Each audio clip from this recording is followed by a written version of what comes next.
So welcome, it's lovely to have you with us. If you could introduce yourself and tell us what subjects you did at Sixth Form College.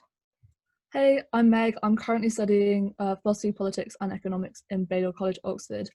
I'm in my first year, and at Hereford I did A-level chemistry, biology, maths, politics, and an AS in critical thinking and an EPQ as well. It's quite a Hang mouthful. on a second, say those slower again. So say them again. Biology, chemistry, maths, politics, an AS in critical thinking and an EPQ as well. 4 and 2 halves. Yeah, So you like to be busy. I was very busy, yeah. Wow, that's very impressive. And so you're studying PPE as it's known. Yeah. And when you were at college, did you always know you were headed for Oxford? Was it always simple for you? Did you find your subjects easy? Tell me about your journey through college. So I came into college knowing that I wanted to apply to Oxford, but I think for law. And then I did the HE program and I did one thing of law and I was like, no, never again. I can't stomach contract law, it's a no from me. And then I got on the last day to apply to a Villiers Park economics program. I knew nothing about economics, but I was like, it's something to do so we can like Cambridge, whatever. And somehow I got on, which when I got there, I realized that was quite surprising. So it was all like second years doing economics A level, and then me being like, I think I want to do law, maybe, I don't know. And I got into economics from that. Couldn't do it straight, like I'm not passionate enough about that. And then someone said to me that I was like, oh, you want to do PPE? And I was like, oh, yeah, I do. That sounds good. Fantastic. And so tell us about then your subjects. What did you enjoy about each of the A levels that you did? So maths, maths would be my favorite subject until including GCSEs.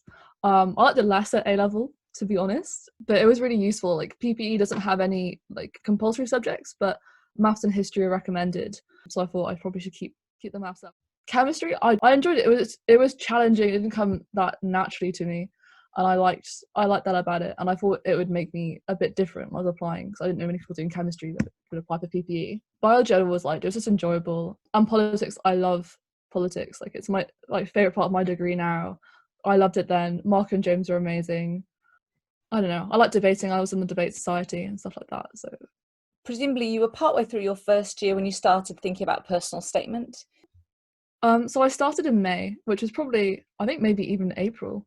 That's not necessary. I was definitely like stressing a bit too much. My first personal statement was awful, and I had so many people look at it so it changed a lot over time. But I basically started why I wanted to do PPE, and I think I was quite cliche. So try and stay away from I think my first line was I've always seeked to understand the world around me or something like that.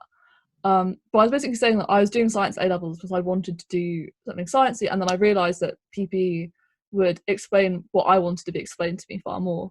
So I tried to address. I didn't know much about philosophy, so I tried to focus mainly on politics and economics. So I wrote about some like preliminary reading that I'd done, so like basics, and then how that had encouraged me to focus more on one area. So I spoke about immigration economics, and then for politics, that was probably the majority of my personal statement. And I spoke about The Spirit Level, which is a book about income inequality, and Thomas More's Utopia, and how that linked to philosophy because it's kind of hedonistic. Not really, like it seems it presents as hedonistic. This is not very that necessary, but it's not. So I was trying to speak about the theory behind it and having my own thoughts. I could speak about at an interview. I didn't get asked about this interview, no, but I had something I could talk about. Yeah. And then a very little bit about the clubs that I was involved in, so like debating in FemSoc and MUN, and how they related to my degree, because they don't really care about like you play tennis. They want to know how that relates to your degree. Thanks for that. And then you sent that off, and then did you have admissions tests, and how did your interviews go? So I had the thinking skills assessment for admissions tests. So it's like multiple choice questions that are like maths and rational thinking, critical thinking as well. That was really useful. And then an essay at the end. And then my interviews, I had 2 interviews. The first one was a politics person and an economics person. And I got an article from politics and I had to speak about that, which wasn't particularly stressful or anything. They were really lovely. Like they want you to do well. Like they want you to see you're the best. It's like a tutorial, not like a job interview. I'm speaking to someone who's like an expert in their field. Like that's really exciting. Like I really like this subject. I think that's quite a good mindset to have. So I was like, it's just a conversation. And then the economics one was good. It was a sheet about like a bicycle problem. It's like an information thing. It's a lemons problem if anyone wants to look it up in economics. And then she'd asked me about the book Immigration Economics. And I had hated this book because it was like degree level, if not above economics. Like even now, I don't think I could do those equations. And she asked me about it and I was like panicking, but it was fine. And then I had my other interview, which was economics and philosophy. So some people doubled up on politics, some on philosophy, some on economics.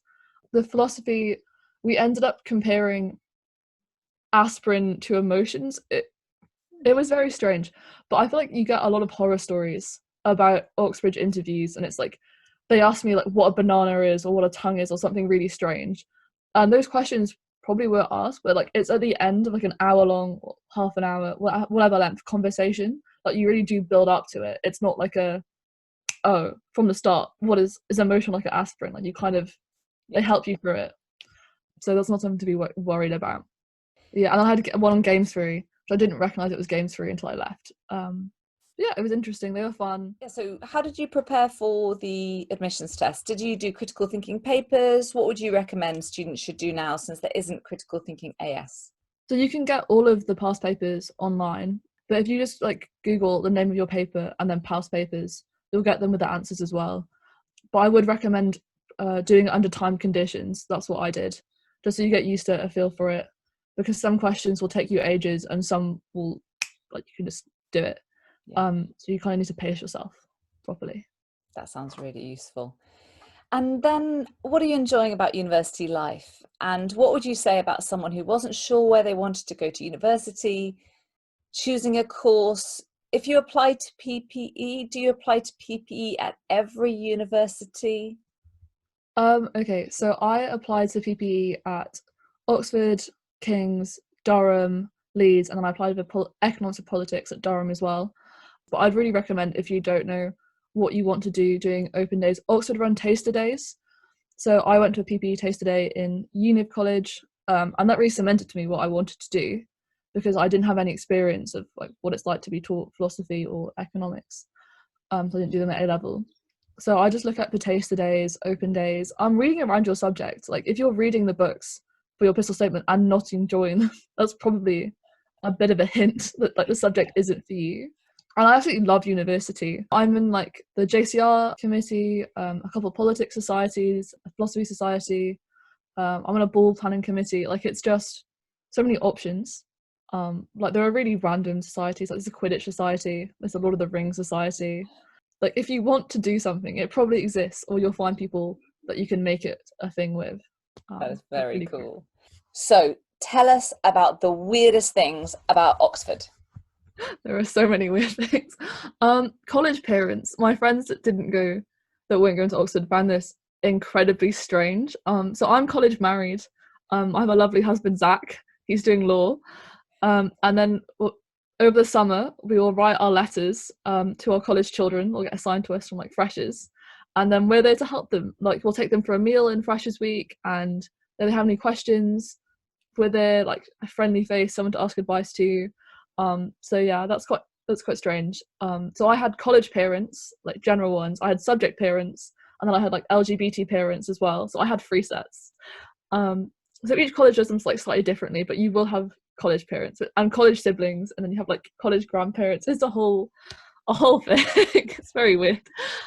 Matriculation. So on the Saturday of your first week. So Oxford have 9-week terms, but you have Naught Week, which is Freshers Week, and then when you have collections, which are like mock exams, and then you have first week to 8th week, which is the actual term time, and they all start on Sundays. I don't know. It's Oxford. It's a weird place.